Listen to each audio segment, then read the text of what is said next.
Praise the Lord. கர்த்தர் நல்லவே, கர்த்தர் நல்லவே, கர்த்தர் நல்லவே. ஆண்டவருடைய நாமத்துக்கு மகிமையும் கிருபையும் தயவும் மாட்சிமையும் வல்லமையும் உண்டாவதாக.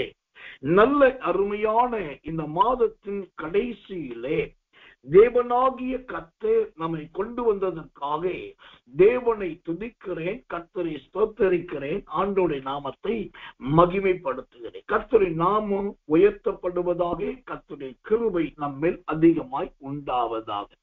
கர்த்தர் நல்லவை. பரிசுத்த வேதாகமத்தில் இருந்து ஒரு வசனத்தை வாசிக்கிறேன், ஜெபத்தோடு கவனியுங்கள். 1 தெசலோனிக்கேயர் புஸ்தகம் 5ஆம் அதிகாரம் 23வது வசனம். 1 தெசலோனிக்கேயர் 5:23 வாசிக்கிறேன், ஜெபத்தோடு கவனியுங்கள். சமாதானத்தின் தேவன் தாமே உங்களை முற்றிலும் பரிசுத்தமாக்குவாராக. உங்கள் ஆவி, ஆத்துமா, சரீரம் முழுவதும் நம்முடைய கர்த்தராகிய இயேசு கிறிஸ்து வரும்போது குற்றமற்றதாய் இருக்கும்படி காக்கப்படுவதாக. உங்களை அழைக்கிறவர் உண்மையுள்ளவர், அவர் அப்படியே செய்வார். கர்த்தர் நல்லவர்.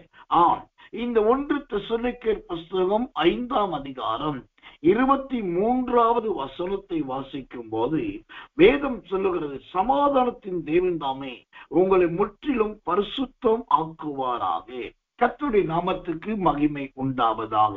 எனக்கன்பான சகோதரர்களே, சகோதரிகளே, போதக பிதாக்களே, நாம் ஒவ்வொரு நாளும் காலையிலே வேத வசனத்தை கேட்கிறோம், வசனத்தை வைத்து ஜெபிக்கிறோம், வசன வியாக்கியானங்களையும் வேதத்தின் ஆழங்களையும் அறிந்து வருகிறோம்.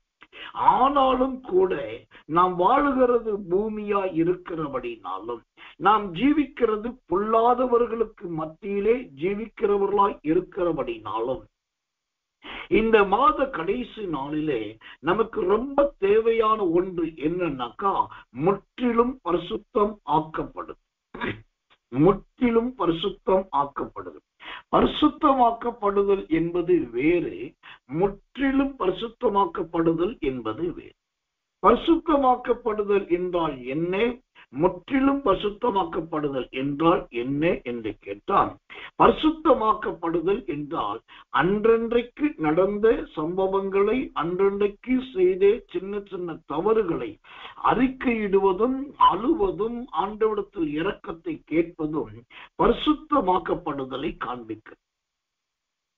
முற்றிலும் பரிசுத்தமாக்கப்படுவது என்றால் என்ன அப்படின்னாக்கா, ஆண்டவரே இந்த மாதம் முழுவதிலும் என்னுடைய நாவு பிறண்டு நான் பேசியிருக்கிறேன், என்னுடைய கண்ணின் பார்வை வேறு பக்கம் திரும்பி இருக்கிறது, இந்த மாதத்திலே என்னுடைய மூளை என்கிற சிந்தனை ஏதேதோ பல காரியத்தை யோசித்திருக்கிறது. இந்த மாதத்திலே எனக்கு தெரிந்தும் தெரியாமலும் அதே சமயத்தில் உமக்கு தெரிந்து நான் பல விதமான சின்ன சின்ன தவறுகள், குற்றங்களை இழைத்திருக்கிறேன். இது எல்லாவற்றையும் மன்னியும் ஆண்டவரே. நான் ஒருபோதும் குற்றம் உள்ளவனாய் குற்றவாளியாய் இருக்க விரும்பவில்லை என்று சொல்லி எல்லாவற்றையும் உணர்ந்து முழுவதுமாய் தேவ சமூகத்திலே கண்ணீர் விட்டு கேட்பதற்கு பேர்தான் முற்றிலும் குற்றமற்ற, முற்றிலும் பரிசுத்தமாக்கப்படுகிற அருமையான ஒரு சத்தியமாய் இருக்கிறது. இந்த நாட்களில் சோதரன் பரிசுத்தத்துக்காக கேட்கிறவர்கள் அநேகர் இருக்கிறார்கள். பரிசுத்தத்துக்கு நேராய் நடத்துகிற பரிசுத்தவான்களும் பரிசுத்தவாட்டிகளும் அநேகர் இருக்கிறார்கள். ஆனால் முற்றிலும் பரிசுத்தத்தை குறித்து போதிக்கிறதோ, முற்றிலும் பரிசுத்தத்தை பெற்றுக் கொள்ளுகிறதோ, கர்த்தர் நல்லவே, அது எல்லாருடைய வாழ்க்கையிலும் இல்லை, எல்லாருடைய ஜீவியத்திலும் இல்லை. இப்போ இந்த முற்றிலும் பரிசுத்தமாக்கப்படுதல் என்றால் என்ன? இந்த முற்றிலும் பரிசுத்தமாக்கப்படுதல் என்பது எப்படிப்பட்ட அடையாளங்களை காண்பிக்கும் என்று சொன்னால், நான் வசனத்திலிருந்து சொல்லுவதற்கு பதிலாக முதலாவது அனுபவத்திலிருந்து சொல்ல விரும்புகிறேன்.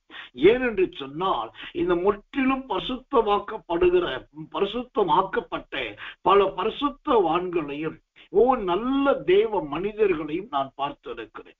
அவர்களை குறித்த அவர் ஜீவியம் எங்கள் வாழ்க்கையில நிறைய கேள்விகளை உண்டாக்கி இருக்கிறது, நிறைய ஆச்சரியத்தை உண்டாக்கி இருக்கிறது. அப்போ அவங்க ஜீவியமே ஒரு பெரிய ஆச்சரியமானதாய் இருந்திருக்கு.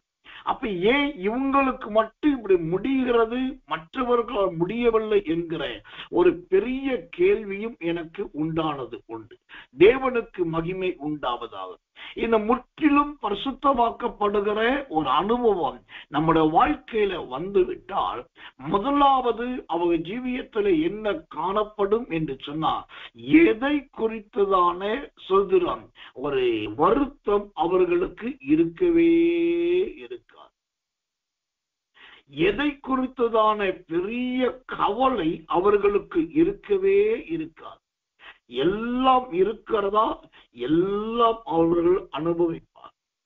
எதுவுமே இல்லையா, அதை குறித்து இங்கிதம் கூட கவலைப்பட மாட்டார்கள். அவர்களுக்கு சிரித்து கொண்டே கடந்து போய்விடுவார். அப்போ முற்றிலும் பரிசுத்தமாக்கப்பட்டவர்களுக்கு இந்த பூமியிலே எது ஒன்றும் பெரிய பாரமாக மன அழுத்தத்தை கொடுக்கிறதா இருக்கவே இருக்காது. இரண்டாவது, இந்த முற்றிலும் பரிசுத்தமாக்கப்பட்டவருடைய தனிப்பட்ட அனுபவம் என்னவென்று சொன்னால், அவர்கள் முகத்திலே எப்போது ஒரு தேவ பிரசன்னம், ஒரு தேவனுடைய அழகான இலையோடி போகிற ஒரு மகிமை அவங்க முகத்திலே காணப்படும். அவர்கள் ஆண்களா இருந்தாலும் சரி, பெண்களா இருந்தாலும் சரி, பகுதி நேர ஊழியக்காரர்களா இருந்தாலும் சரி, அல்லது விசுவாசிகளா இருந்தாலும் சரி, இந்த முற்றிலும் பரிசுத்தமாக்கப்பட்டவருடைய முகத்திலே அழகான ஒரு தேவ பிரசன்னம், நல்ல ஒரு மகிமை இருந்து கொண்டே இருக்கும். மூன்றாவது, இந்த முற்றிலும் பரிசுத்தமாக்கப்பட்ட ஒரு தேவ மனுஷன் ஜீவியம் மூன்றாவது எப்படி இருக்கும் என்று சொன்னால், அவர்கள் கூடுமான வரைக்கும் தனித்திருப்பார். அதனால யார்கிட்டையும் பேச மாட்டார்கள், யாரோடு தொடர்பு கொள்ள மாட்டார்கள், பக்கத்துல யாரை படுக்க விட மாட்டார்கள், தன்னோடு யாரை உட்கார விட மாட்டார்கள், அல்லது யாரோடு ஒட்ட உறவாட மாட்டார்கள் என்பது கிடையாது. எல்லாரையும் போலவும் எல்லா காரியத்திலும் இருப்பார்கள். ஆனால் நேரம் கிடைக்கிற போதெல்லாம் ஒவ்வொரு சமயத்தையும் கூட அவர்கள் தன்னை தனிமைப்படுத்திக் கொள்வார்.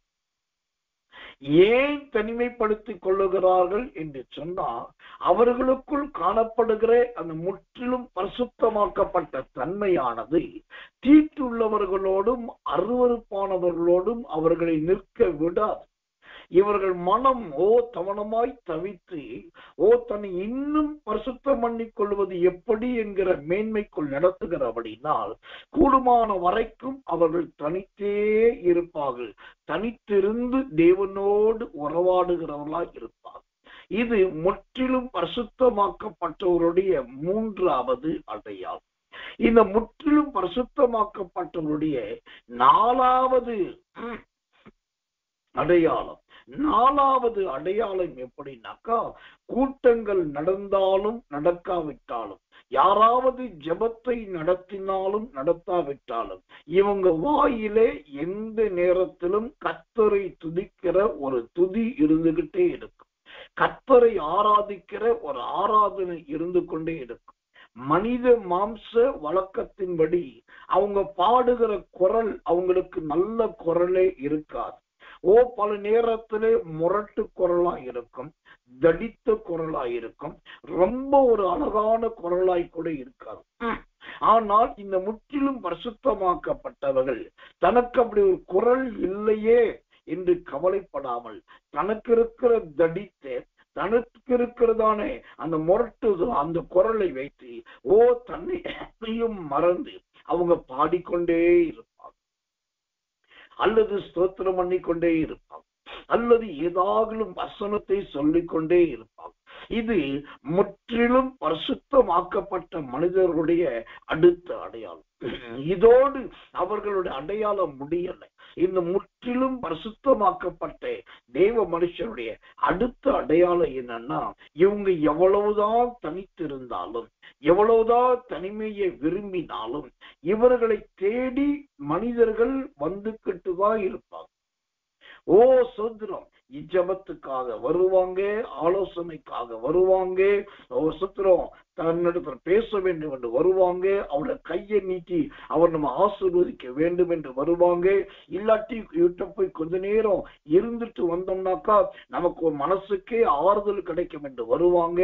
இப்படி ஏதோ ஒரு விதத்துல ஒரு கூட்ட ஜனம் அந்த தனித்திருக்கிற அந்த முற்றிலும் பரிசுத்தமாக்கப்பட்ட அந்த மனுஷனை அல்லது அந்த மனுஷியை தேடி ஒரு கூட்ட ஜனம் வந்துகிட்டே இருக்கும். கர்த்தர் நல்லவன். அப்ப நடக்கிறது என்ன? இவர்கள் தேடி போய் ஊழியம் செய்ய வேண்டிய அவசியம் இல்லை. இவர்கள் இருக்கிற இடத்திலேயே ஈக்கள், இனிப்பு இருக்கிற இடத்துல ஈக்கள் வருவதை போல அந்த ஜனங்கள் வந்துகிட்டே இருப்பாங்க.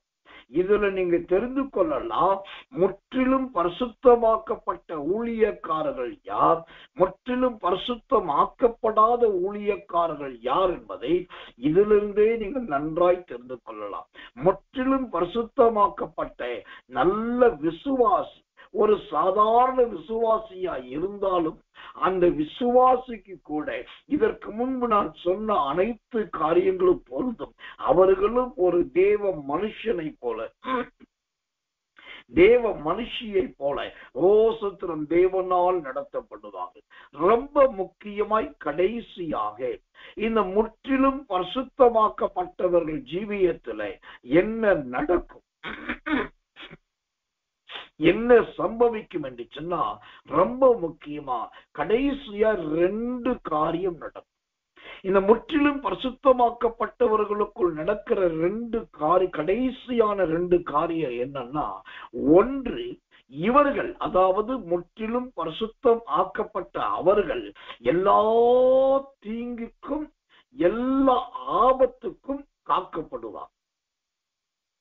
அங்கு சுதந்திரம், காட்டொழிவோ, மரங்கள் முறிந்து விழும், வனாந்தரத்திலே அதிர்ச்சி ஏற்படும், மலை சரிவுகள் காணப்படும், பயங்கரமான கொள்ளை நோய்கள், பயங்கரமான சுத்திர மரண அலைகள் ஓடிக்கொண்டிருக்கும். இப்படி காட்டத்தி மரங்கள் முறிக்கப்பட்டாலும், வனாந்தரங்கள் அதிர்ந்து கொண்டிருந்தாலும், கொள்ளை நோயானது எங்கும் ஓடிக்கொண்டிருந்தாலும், அவைகளுக்கு மத்தியிலே இந்த முற்றிலும் பரிசுத்தமாக்கப்பட்டவர்கள் முழுவதும் பாதுகாக்கப்படுவார்கள். அதிசயமான விதத்திலே அவர்களுக்கு ஒரு தீங்கு நடக்காது, ஒரு ஆபத்து நடக்காது. காரணம், தேவன் அவர்களை முற்றிலும் பரிசுத்தமாக்கினது நிமித்தம் இவர்கள் தேவனோடு இருக்கிறார்கள், அந்த தேவனும் இவர்களோடு கூட இருக்கிறார். அதனால எந்த தீங்கும் அவர்களுக்கு நேரிடும். நான் சொன்னேன், இந்த முற்றிலும் பரிசுத்தமாக்கப்பட்டவருடைய கடைசி அனுபவத்தில் 2 காரியம் என்று சொன்னேன். அதுல ஒன்று, அவர்கள் காக்கப்படுவார்.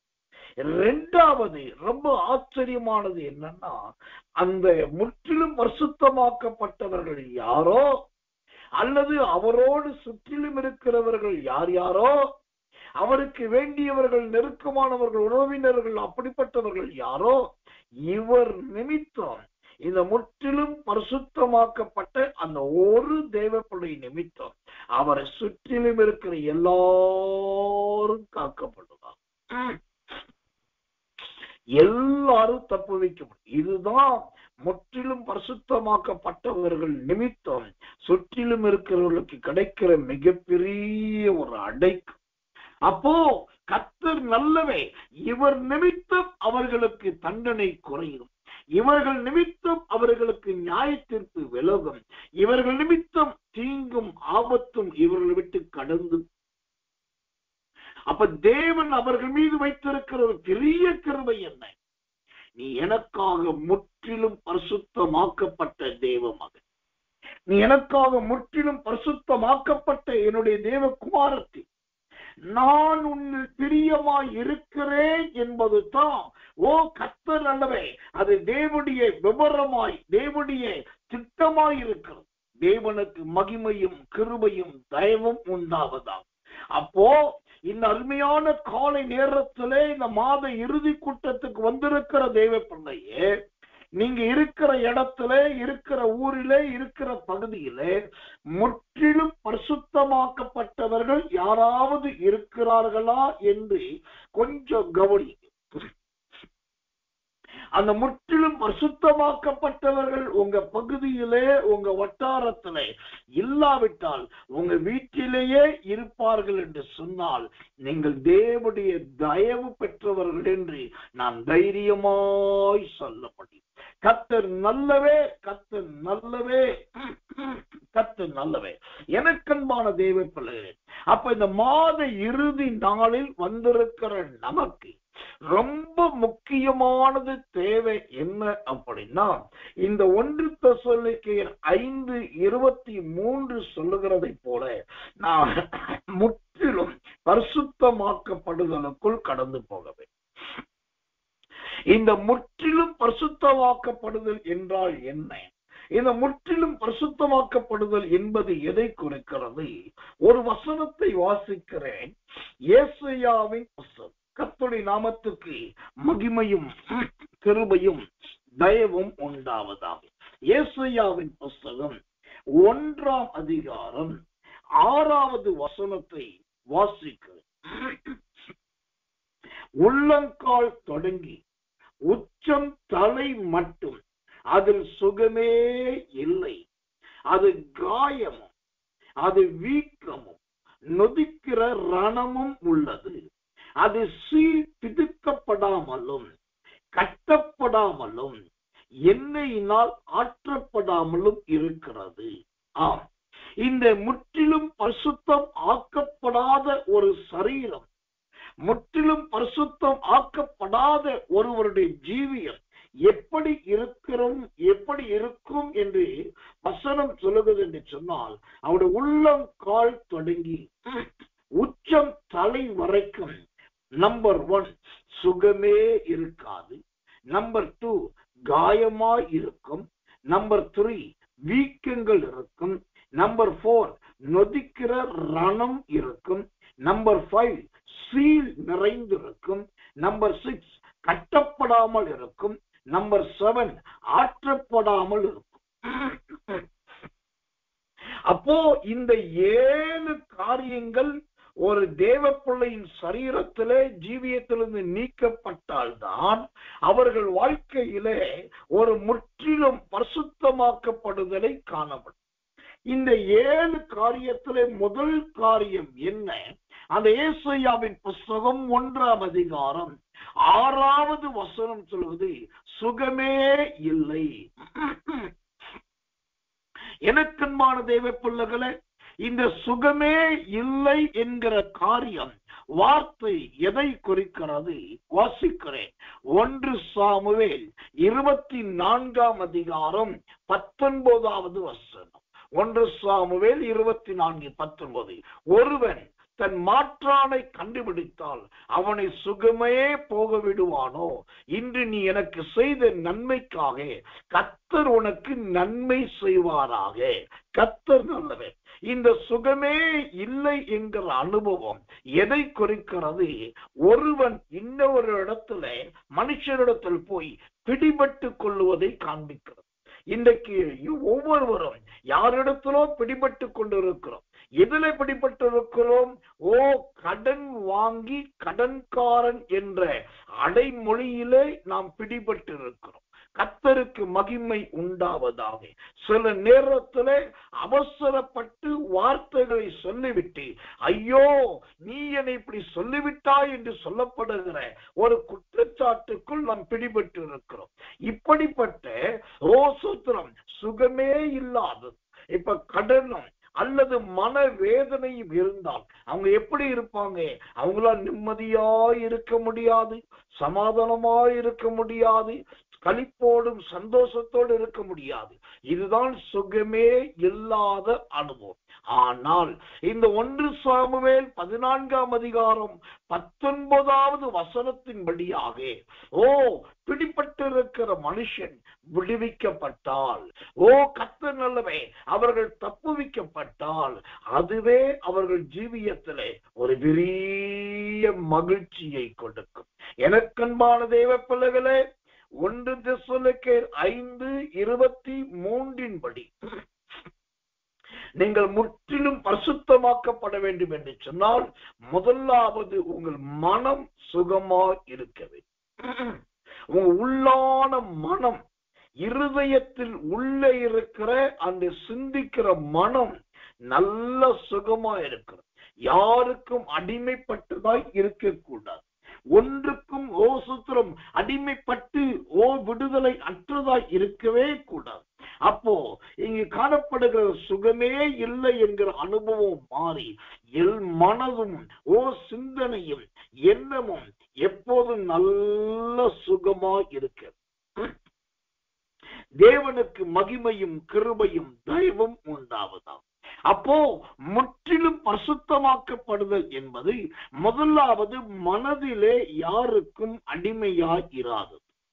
2வது, முற்றிலும் பரிசுத்தமாக்கப்படுதல் என்றால் என்ன?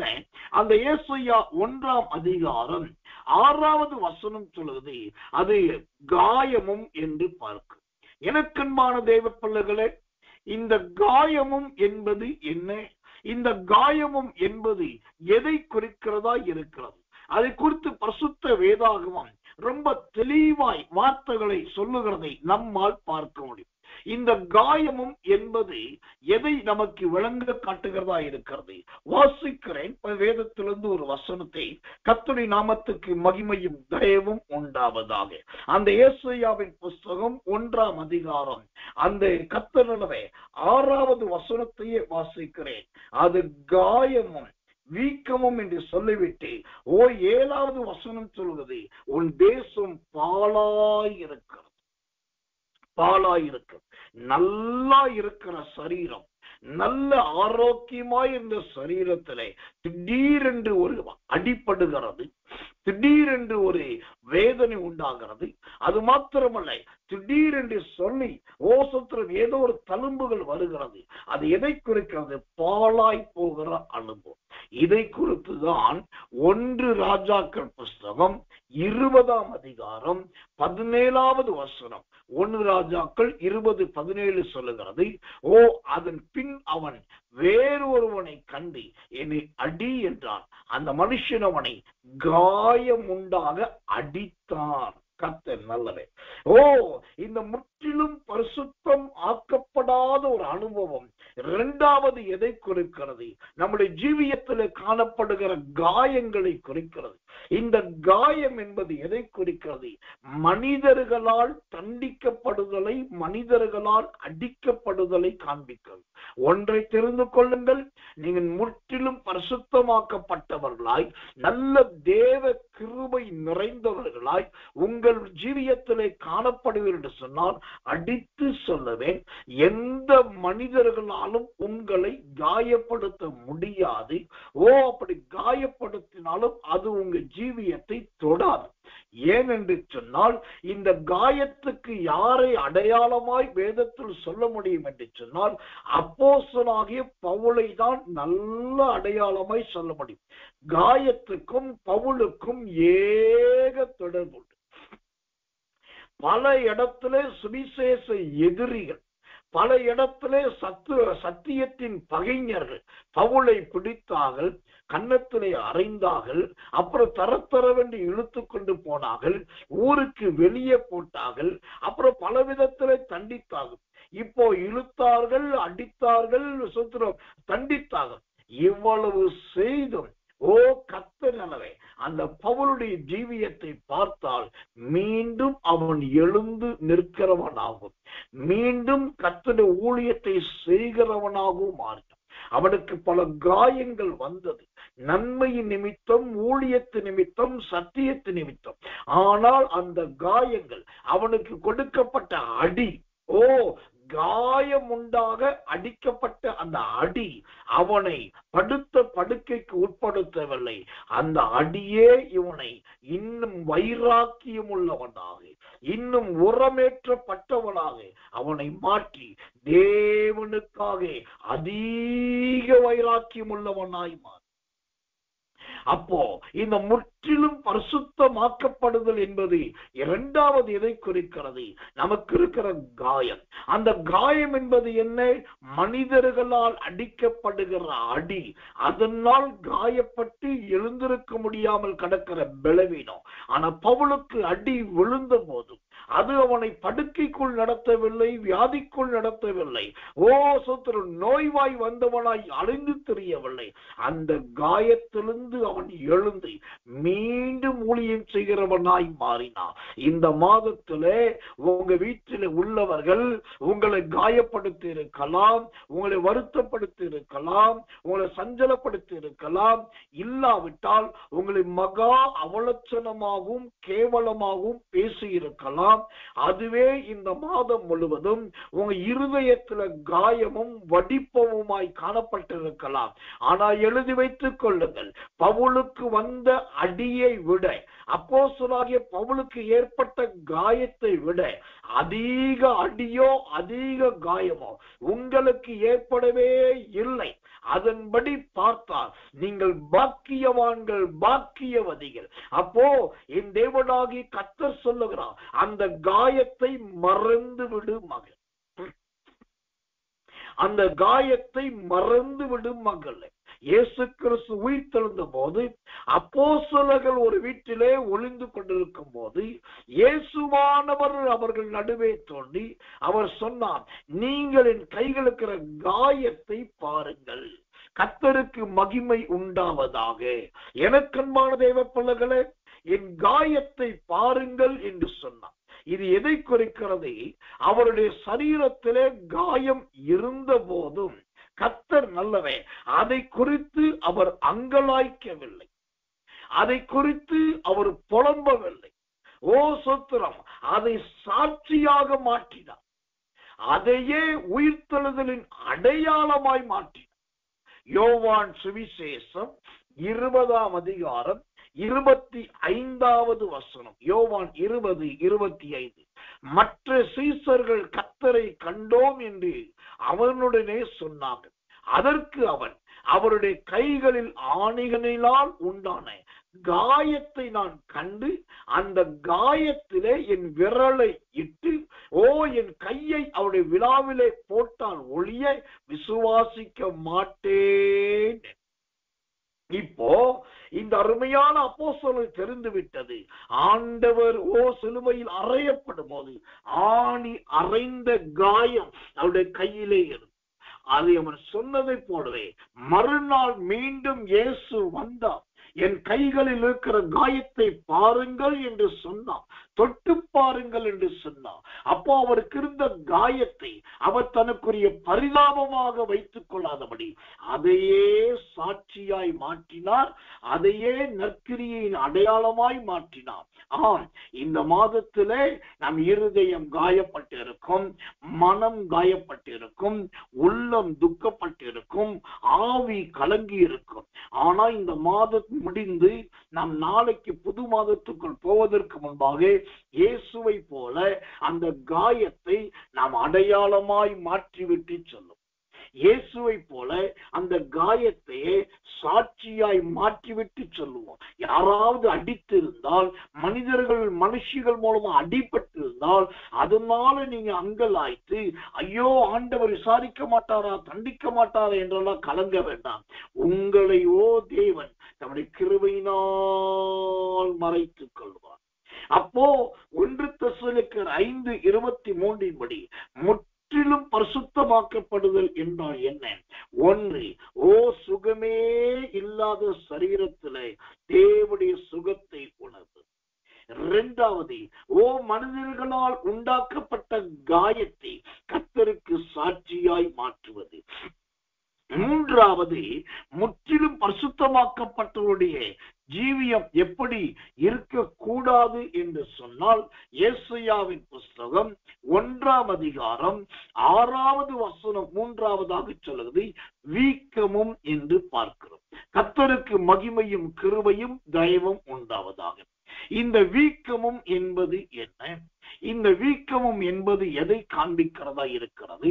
கர்த்தர் நல்லவர். வேதத்திலே ஒரு வசனத்தை வாசிக்கிறேன். கர்த்தர் நல்லவர். அப்போஸ்தலர் நடபடிகள் புஸ்தகம் 28ஆம் அதிகாரம் 6வது வசனம். அப்போஸ்தலர் 28:6. அவனுக்கு வீக்கம் கொண்டு அது அவனுக்கு வீக்கம் கொண்டு அல்லது அவன் சடுதியாய் விழுந்து சாவான் என்று அவர்கள் பார்த்து கொண்டதாக நெடுநேரமாய் பார்த்து கொண்டிருந்தோம். ஒரு சேதமும் அவனுக்கு வராததை கண்டபோது வேறு சிந்தையாகி இவன் தேவன் என்று சொல்லிக் கொண்டார். ஆமென். முற்றிலும் பரிசுத்தமாக்கப்படுகிற அனுபவத்தின் 3வது தன்மை என்னன்னா, நம்முடைய ஜீவியத்திலே நம்முடைய சரீரத்தில் உண்டாகிற வீக்கங்கள். இந்த வீக்கம் என்பது எதை குறிக்கிறது? 2 விதமான போராட்டத்தை குறிக்கிறது. ஊழியக்காரர்கள், தெய்வ பிள்ளைகள் நன்றாய் தெரிந்து கொள்ள, இந்த வீக்கம் என்பது 2 விதமான போராட்டம். அந்த 2 போராட்டம் என்னன்னா, ஒன்று சத்துருவின் போராட்டம், 2வது மனிதர்களுடைய பொறாமை. சத்துருவின் போராட்டம் எது? அப்போஸ்தலனாகிய பவுல் மெலித்தா தீவில் போய் இறங்குகிறான். அவனோடு 276 பேர் போய் இறங்குகிறார்கள். அப்ப அங்க அனல் மூட்டப்படுகிறது, நெருப்பு மூட்டப்படுகிறது. பவுல் கொஞ்சம் விறகாலி நெருப்பிட போட்ட போது ஒரு விரியன் பாம்பு அவனுடைய கையை கவ்வி கொண்டது. அங்கு அந்த வார்த்தை அழகா இருக்கு, கையை கவ்வி கொண்டது. இந்த கவ்வி கொள்ளுகிற அனுபவம் எதை குறிக்கிறது? சாத்தானுடைய போராட்டம், லூசிபருடைய ஆவி, பிசாசின் மகா பிடியை காண்பிக்கிறது. இப்போ ஒரு பக்கத்துல பவுலை விரியன் பாம்பாகிய சாத்தான் சத்துரு பிடித்துக் கொண்டான். மறுபக்கம் என்ன நடக்குது? அந்த மெலித்தா தீவு மக்கள் பார்க்கிறாங்க, இவனுக்கு வீக்கம் வந்து சுருண்டு விழுந்து பவுல் செத்து போவான். இன்னும் கொஞ்ச நேரத்துக்கு இவன் உயிரோடு இருக்க மாட்டான் என்பதுதான் அவங்க எண்ணம். ஆனா வேதம் சொல்லுகிறது, அது எந்த வீக்கம் பவுலுக்கு எந்த ஜனத்துக்கு முன்பாக விரியன் பாம்பு மூலமாய் வந்ததோ அதே வீக்கத்தை வைத்து அவன் தன்னை தேவ மனுஷன் என்பதை காண்பி. தேவ மனுஷன். ஏன்னா அந்த மெலித்தா தீவார் சொல்லுகிறார்கள், இவன் தேவன் என்று சொல்லிக் கொண்டார். சாதாரண மனுஷன் அங்கு தேவனாய் மாறினான். அதற்கு அந்த வீக்கம் ஒரு காரணமாய் இருந்தது. அந்த வீக்கம் ஒரு சுதந்திரம் காரணமாய் இருந்தது.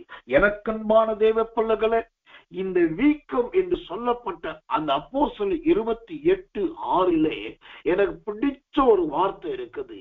என்ன வார்த்தைன்னா, சுத்திரம், அவர்கள் நெடுநேரமாய் பார்த்து கொண்டிருந்தும் ஒரு சேதமும் அவனுக்கு வராததை கண்டு. அல்லேலூயா. தேவ ஊழியக்காரனாக நான் சொல்றேன், இந்த வருஷத்துல 1ஆம் தேதி ஆரம்பித்து இந்த மாதத்தின் கடைசி நேரம் வரைக்கும் உங்களையும் என்னையும் ஒரு சேதம் இல்லாமல் கர்த்தர் கொண்டு வந்திருக்கிறார். இதுவே தேவன் நம்மை முற்றிலும் பரிசுத்தமாக்கினதற்கு முதல் அடையாளம். எத்தனை பேர் ஆஸ்பத்திரியில் இருக்காங்க தெரியுமா? எத்தனை பேர் மருத்துவமனையில கேன்சர் இருக்காங்க தெரியுமா? நேற்றைய தினத்துல பஜாருக்கு போயிருந்தேன். அப்ப எனக்கு தெரிந்த ஒரு முகமதிய சகோதரர், அவர் ஒரு வியாபாரி. அவர்கிட்ட அப்படியே சும்மா வாலண்டியரா பேசிக்கிட்டு இருந்தாரு. அப்ப அவர் சொன்னாரு, இப்பெல்லாம் என்ன சார் வருது, சாப்பாடு விஷமா இருக்கு, சாப்பிடுற மருந்து மாத்திரையே விஷமா இருக்குன்னு சொல்லிட்டு அவர் சொன்னார், சார் 24 வயசு ஒரு வாலிப பையன், சாரி 14 வயசு படிக்கிற ஒரு வாலிப பையன், 14 வயசு பையனுக்கு கேன்சர். கடைசியில அவன் செத்தே போய்விட்டான். 14 வயசுல மகா கொடிய வியாதி கேன்சர் வந்து இறந்துட்டு. இப்ப நல்லா தெரிந்து கொள்ளுங்க, இது அப்போஸ்தலர் 28:6 சொல்லுது, ஒரு சேதமும் உண்டாகாமல். உண்மைதாங்க. இந்த மாதத்திலே உங்களுக்கும் சரி, எனக்கும் சரி, நமக்கும் சரி, ஒரு சேதமும் உண்டாகாமல், அந்த வீக்கம் கூட இல்லாமல் தேவன் நம்மை காப்பாற்றி இருக்கிறார்.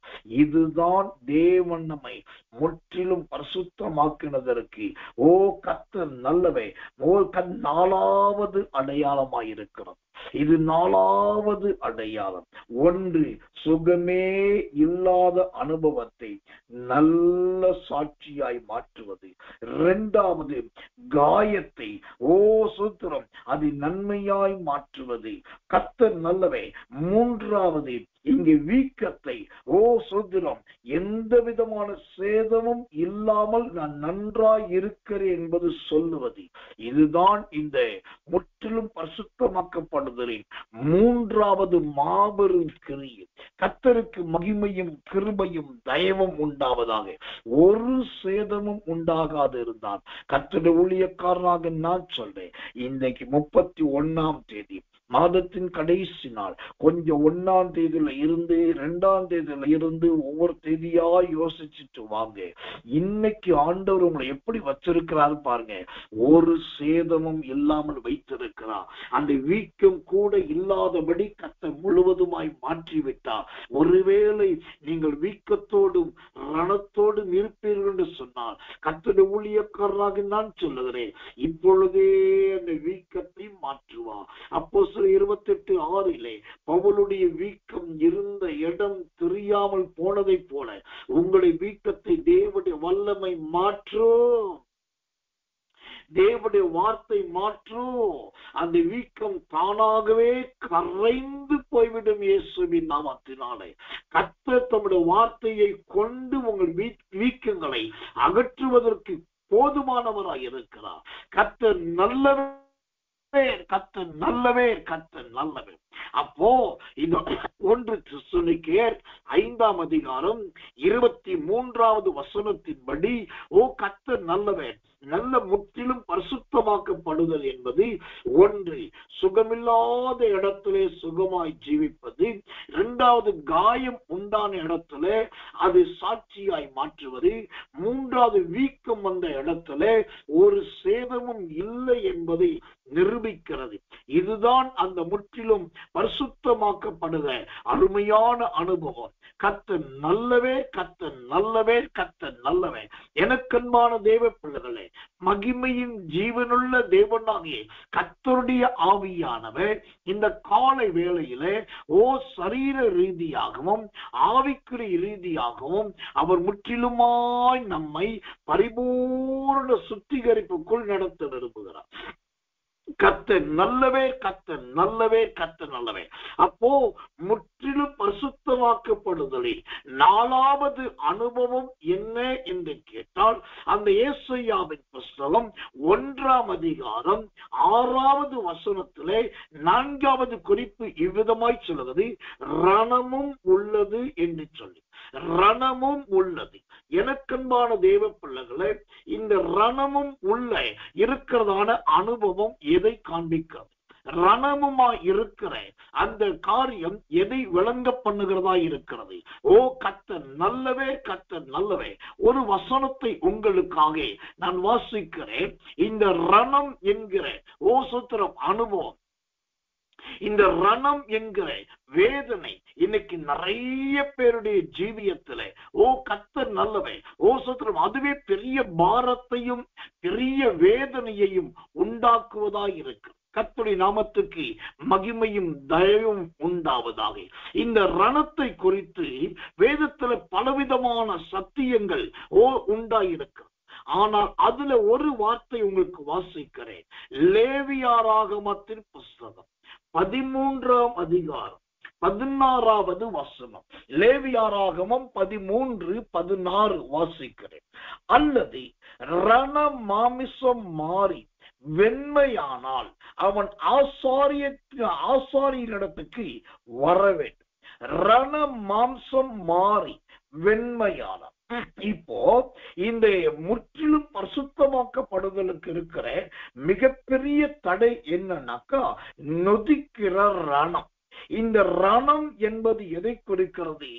சரீர தோற்றத்தில் உண்டாகிற மாற்றங்களை குறிக்கிறது.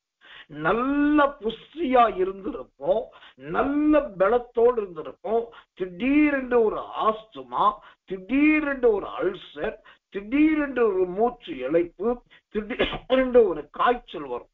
அப்படி பார்த்தீங்கன்னா அடுத்த நாள் கவனிக்கும் போது அந்த சரீரத்தின் தோற்றமே மாறி போயிருக்கும்.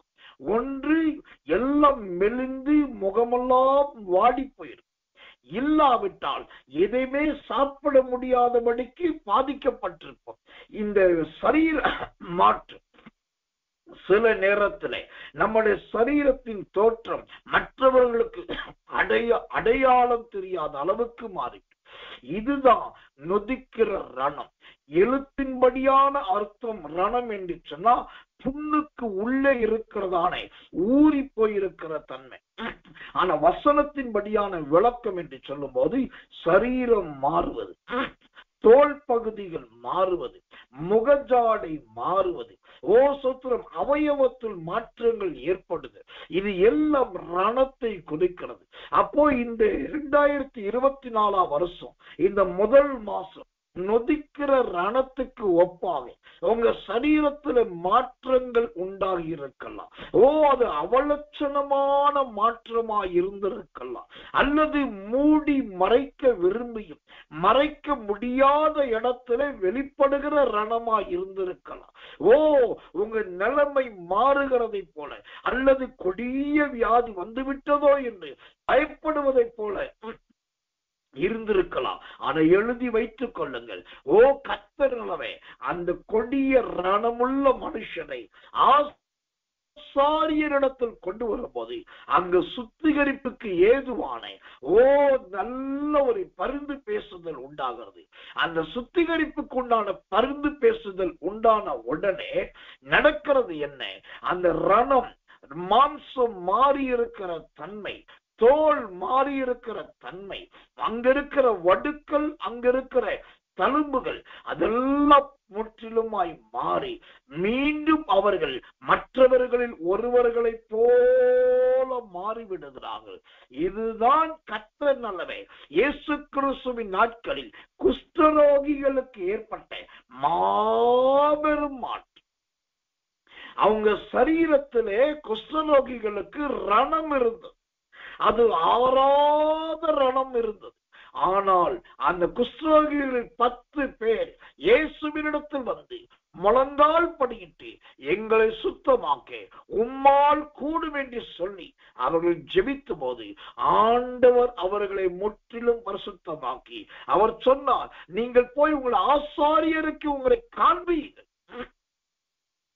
அவர்கள் போகிற வழியிலேயே 100% சுகமாகி, எனக்கன்பானவர்களே, அவர்கள் நல்ல சுகத்தின் பாத்திரங்களாய் மாறினார்கள். இதுதான் அந்த நொதிக்கிற ரணம் என்கிற மாறி போன சரீர தோற்றம். கர்த்தர் நல்லவே. பேசும்போதே மூச்சு வாங்கி கொண்டு பேசுவது, அல்லது உறங்கும் போதே சொல்கிறோம், கண்ணை மூடினாலும் உறக்கம் வராமல் கண்ணை திறந்து கொண்டே தூங்குவது, நடக்கும்போது ரொம்ப தூரம் நடக்க முடியவில்லையே என்று சொல்லி இளைப்படைந்து போகுதல், இதெல்லாம் நொதிக்கிற ரணத்துக்கு சமானம். ஆனால் அந்த குஷ்டரோகிகளை சுகமாக்கி முற்றிலும் பரிசுத்தப்படுத்தின தேவன், தேவ ஊழியக்காரனாகி நான் சொல்லுகிறேன், உங்களை முற்றிலும் பரிசுத்தமாக்குகிறார், உங்களை முற்றிலும் பரிசுத்தமாக்குகிறார்.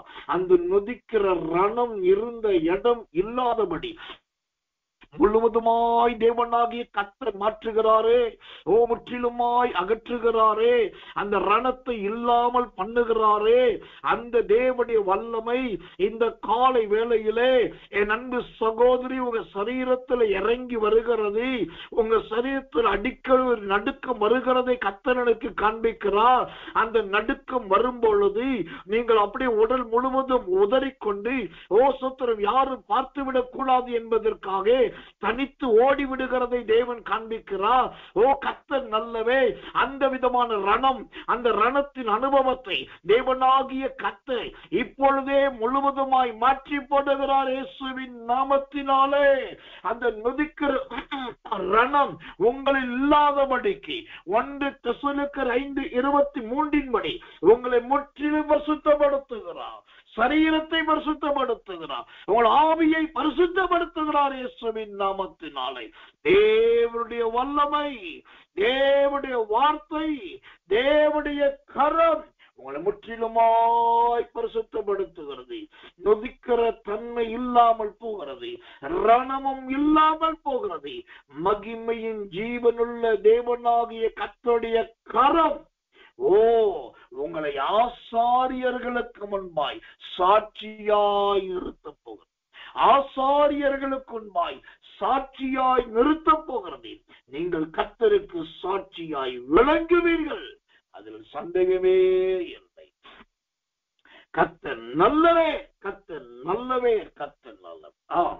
அந்த 1 தெசலோனிக்கர் 5:23 முற்றிலும் பரிசுத்தமாக்கப்படுதல் என்பது 1 நன்றாய் சுகமாக்கப்படுதல், 2வது காயங்கள் இல்லாமல் போகுதல், 3வது வீக்கங்கள்லாம் வற்றி போகுதல், 4வது நொதிக்கிற ரணம் இருக்கிற இடத்திலே சுத்திரம் அங்கே எல்லாம் விலகி கர்த்தருக்கும் ஆசாரியனுக்கும் முன்பாய் சுத்தமுள்ள சாட்சியாயிருப்பது.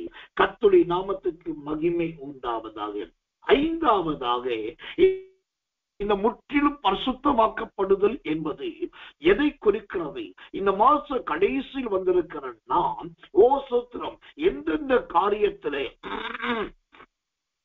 இந்த பரிசுத்தமாக்கப்பட வேண்டும் என்று சொன்னால், அந்த ஏசாயா 1:6 சொல்லுவது அது சீல் பிதுக்கப்படாமலும் என்று பார்க்கிறோம். பிதுக்கப்படாத ஒரு அனுபவம் அப்படின்னா என்ன அர்த்தம்? கர்த்தர் நல்லவை, சரீரம் முழுவதும் மகா வேதனை, அதை பிதுக்குவதற்கு எடுப்பதற்கு கூட முடியாத ஒரு காரணம். இந்த சீல் பிதுக்கப்படாதே இந்த 5வது அனுபவம் எதை காண்பிக்கிறது? வாசிக்கிறேன்.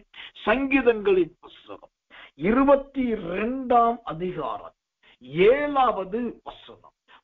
சங்கீதம் 22:7 என்னை பார்க்கிறவர்கள் எல்லாரும் என்னை பரியாசம் பண்ணி உதட்டை பிதுக்கி தலையை துலுக்கி, உதட்டை பிதுக்கி தலையை துலுக்கி. இப்போ இந்த ஏசாயா 1:6 சொல்லுவதை சீல் பிதுக்கப்படாமல், இந்த சீல் பிதுக்கப்படுவதும் அல்லது அந்த சீல் வைக்கப்படுவதும் அதை பிதுக்க கூட முடியாத அளவுக்கு இருக்கிறது. எதை காண்பிக்கிறது? இந்த மாதத்திலே நாம் சந்தித்ததான நிறைய பரியாசங்களை குறிக்கும். இந்த மாதத்திலே நமக்கு எதிராய் சில தங்கள் தலையை துலுக்கி நம்மை ஏளனமாய் பார்த்த அனுபவங்களை குறிக்கிறோம். நாம் எவ்வளவுதான் பரிசுத்தவானாயிருந்தாலும், பரிசுத்தவாட்டியாயிருந்தாலும், ஜெபிக்கிறவர்களாயிருந்தாலும், துதிக்கிறவர்களாயிருந்தாலும், கர்த்தருடைய பிள்ளையாயிருந்தாலும், அமைதலாய் போனாலும், ஓரமாய் போனாலும், சும்மா இருந்தாலும்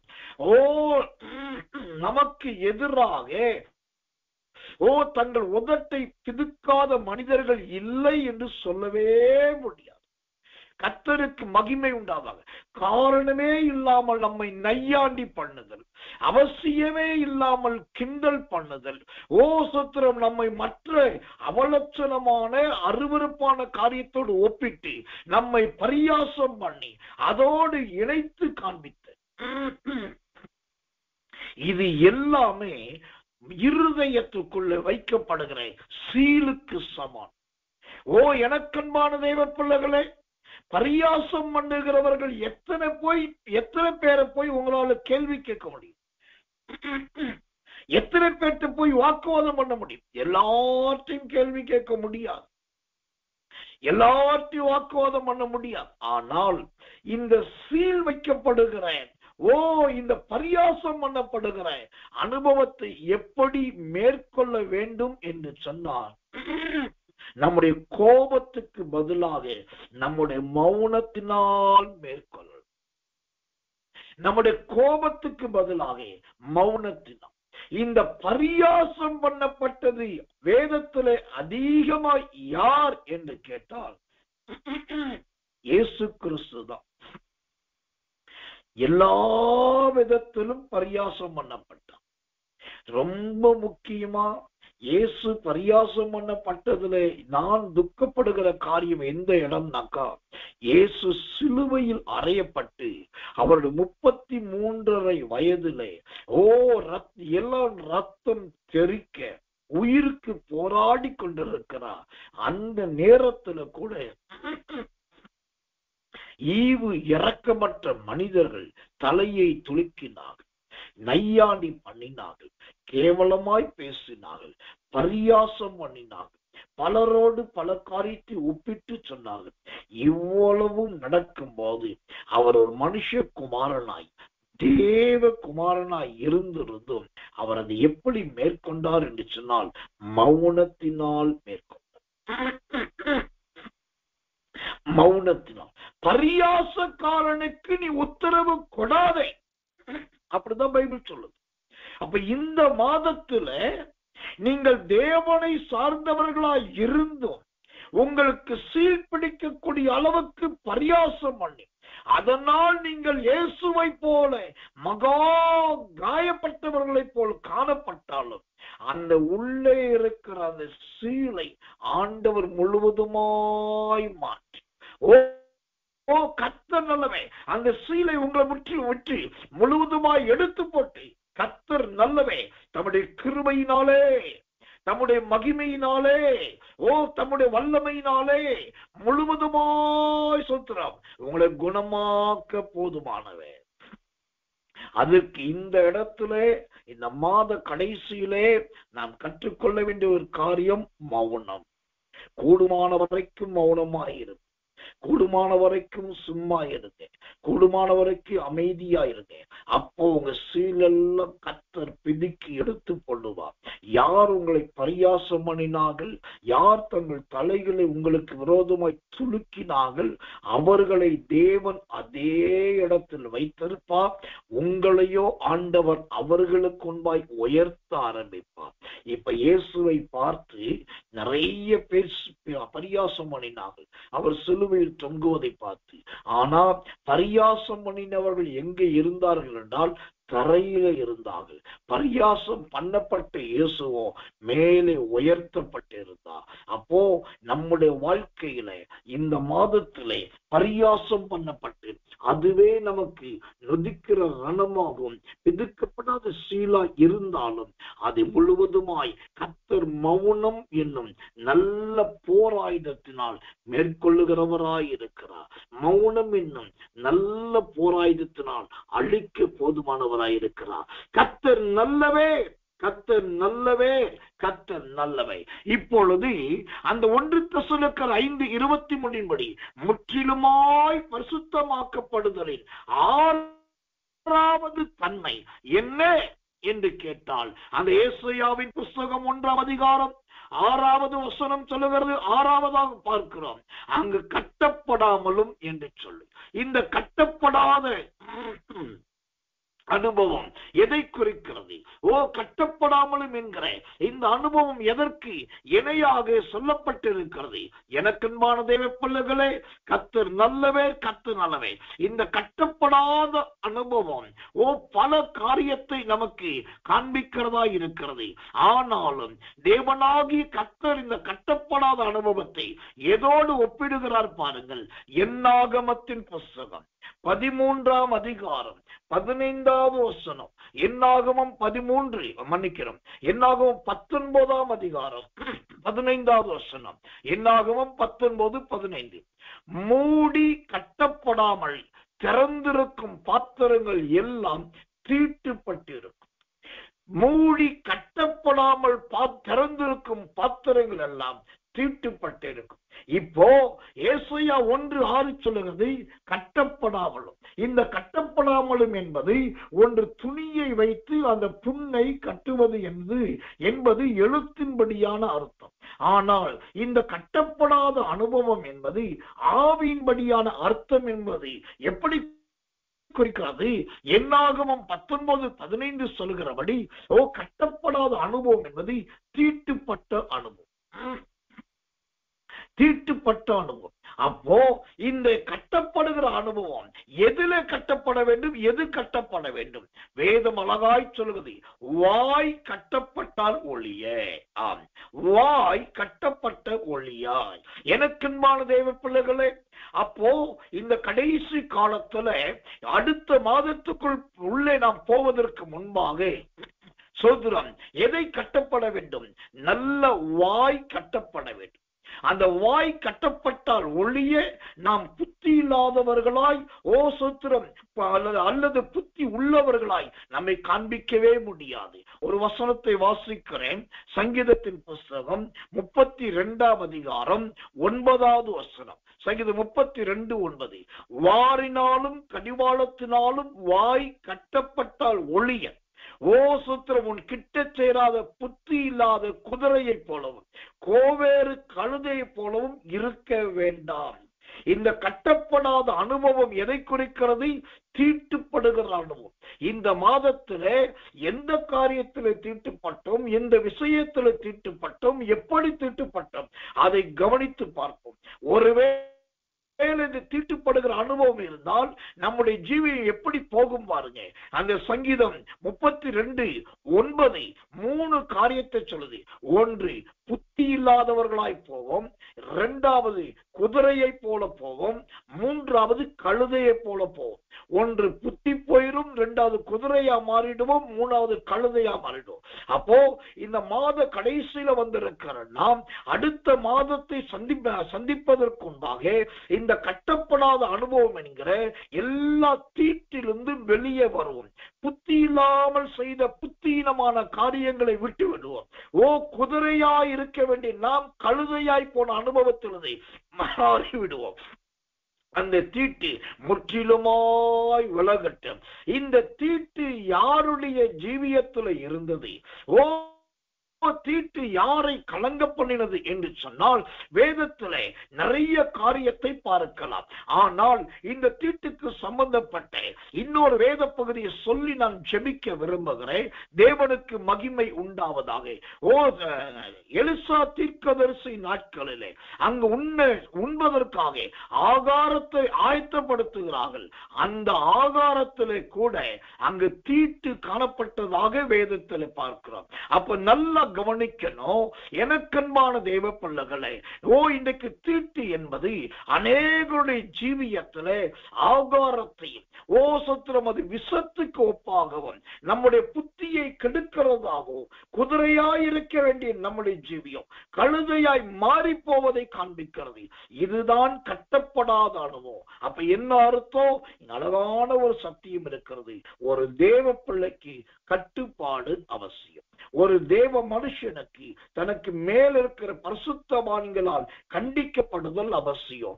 நல்ல ஊழியக்காரர்களால் எச்சரிக்கப்படுதல் அவசியம். பரிசுத்தவான்களால் கட்டுப்பாட்டுக்குள் வழிநடத்தப்படுதல் அவசியம். யாருக்கு கட்டுப்பட மாட்டேன், எனக்கு எல்லாம் தெரியும் என்று நினைத்தால் தனக்கு தானே பிரிந்திருக்கிற ராஜ்யம் நிலை நிற்காது. அப்போ கட்டப்படாத ஆறாத அனுபவம் அது தீட்டை காண்பிக்கிறது. அந்த தீட்டு என்பதை புத்தி இல்லாத தன்மையை காண்பிக்கிறது.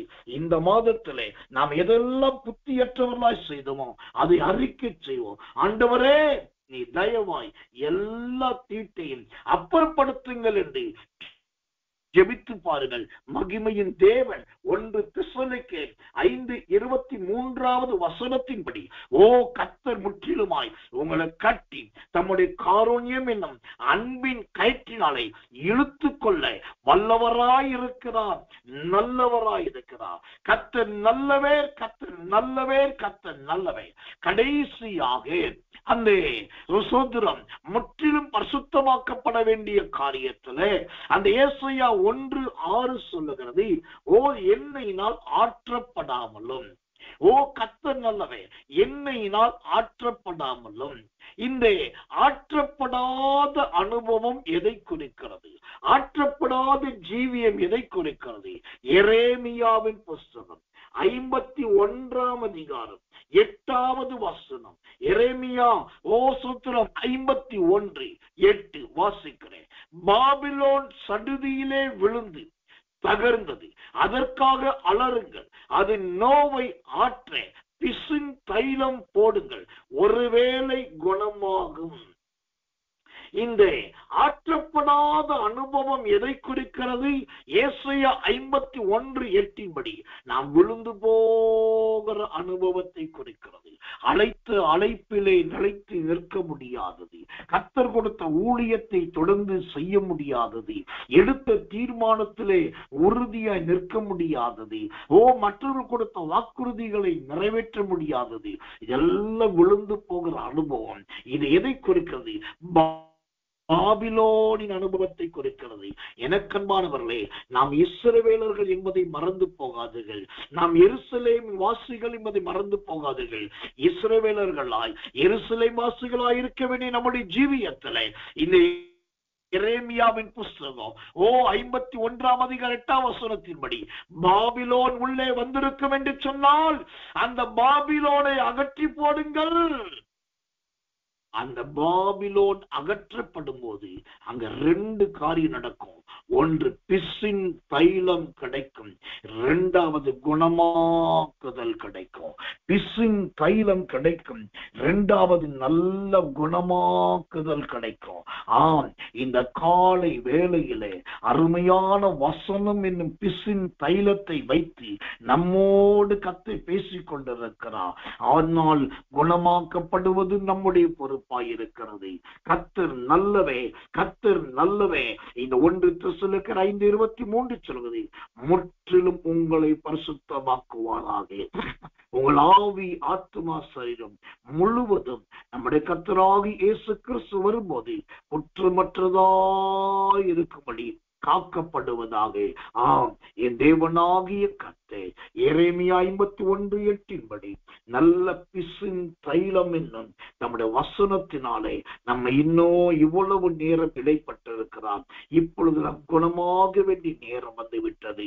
ஆண்டவரே, நாளைக்கு புதிய மாதம். இந்த புதிய மாதத்துல கர்த்தாவே என்னை குணமாக்கும். ஆண்டவரே, ஒரு குணமாக்கப்பட்ட மகனாய், குணமாக்கப்பட்ட மகளாய், சுகமுள்ளவர்களாய் நான் உள்ளே போக வேண்டும்.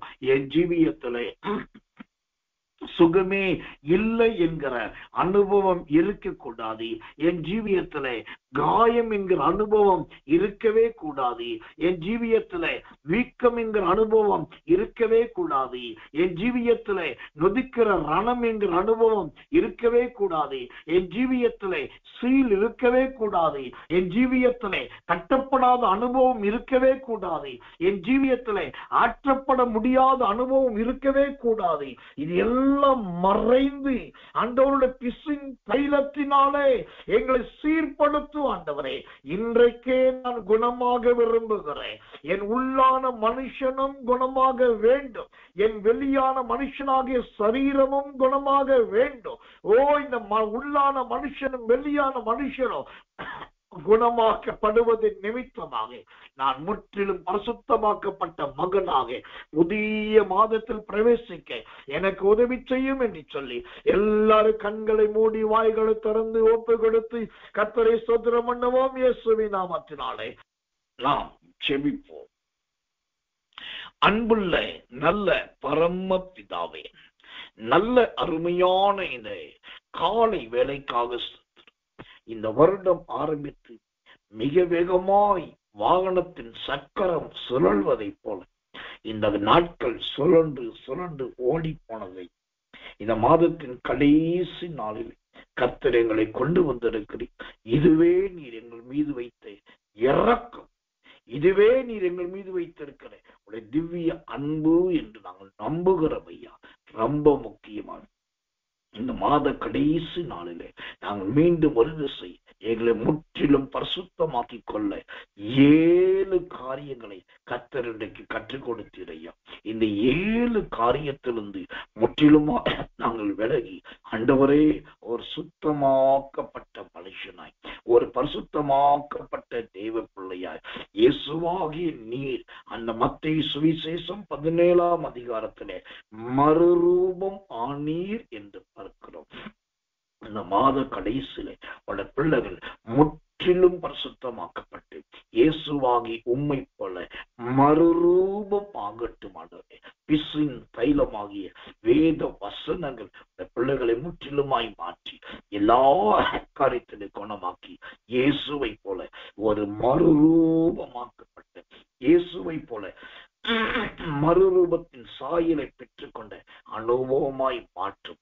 இந்த நாள் முழுதும் ஜெபிக்க, துதிக்க, ஸ்தோத்தரிக்க, ஆராதிக்க, ஆண்டவரே கர்த்தருடைய வேதத்தை தியானிக்க பிள்ளைகளை ஏவி எழுப்பு. நன்மையும் கிருபையும் உண்டாகட்டும். நாளைக்கு அதிகாலையில் இருக்கிற இருட்டோட ஜெபம் பரிசுத்த அபிஷேகத்தோடு வாக்குத்தத்தத்தின் வெளிப்பாட்டின் நான் ஜெபமாய் கர்த்தர் மாற்றித்தாரும். இன்றைக்கு இரவு இருக்கிற இரவுக்கிற ஜெபத்துல கர்த்தருடைய திவ்ய கிருபை பூரணமாய் ஆளுகை செய்வதாக தாழ்த்தி ஒப்பு வைக்கிறோம். இயேசுவின் ரத்தம் ஜெயம். இயேசுவின் நாமத்தில் ஜெபிக்கிறோம் நல்ல பிதாவே. ஆமென், ஆமென், ஆமென்.